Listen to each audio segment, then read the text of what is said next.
shore up revenue and block loopholes in the system, the Senate is set to create a new legal framework that will eliminate duplications in the tax collection system and consolidate it in the hand of an agency.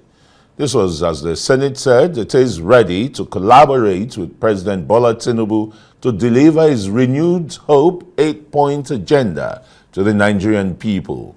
This and more are contained in the communique released at the end of a two-day retreat in Ikorekpene in Akwa Ibom State. Arise correspondent Omo Bazwaye tells us more.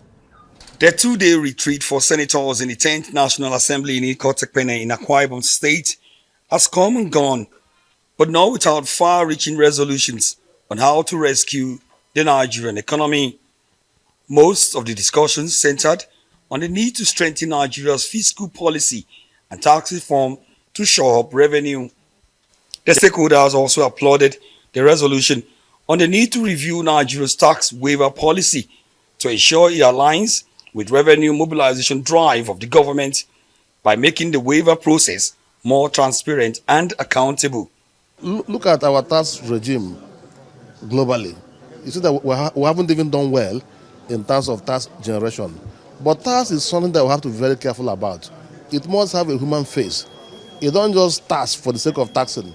And at the end of the day, it's the same people who suffers what they're taxing. And when you ask a man to pay a tax and he pays, are you utilizing that tax he has paid very well?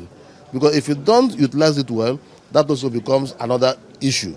Nigeria's resolution to eliminate existing duplications in tax collections and consolidate the process in the hand of an agency was applauded by stakeholders, including two former Senate presidents, Ken Nnamani and Bukola Saraki. The 10th Senate or the 10th National Assembly, they are raising the bar. The bar being raised in the sense that what they are discussing very fundamental towards our economic development.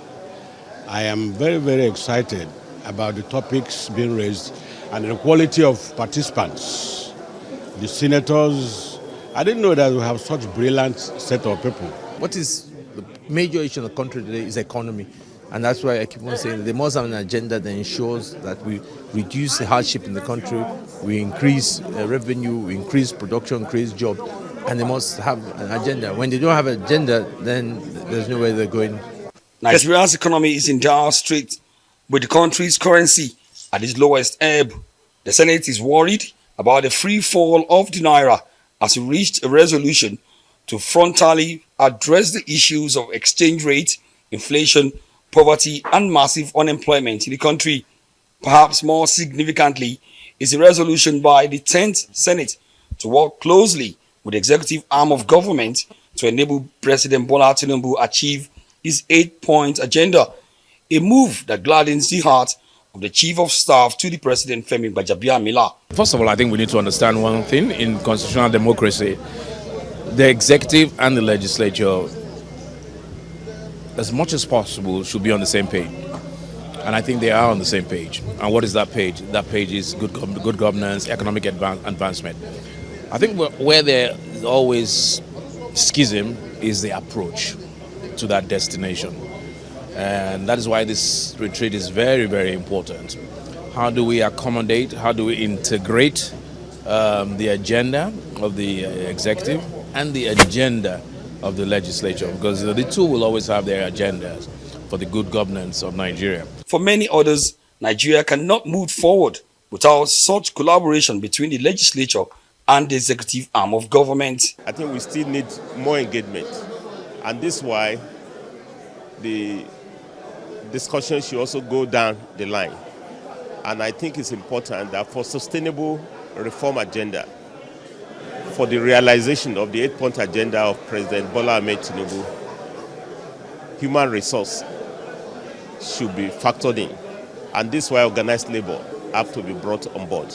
Until we subsume our personal interests, our regional interests, our religious consideration, and bring Nigeria to the fore as the mission, as our destiny, we will never be where we wanted to be. The 28-point resolutions include a review of the Stamp Duty Act of 1939 and other obsolete laws.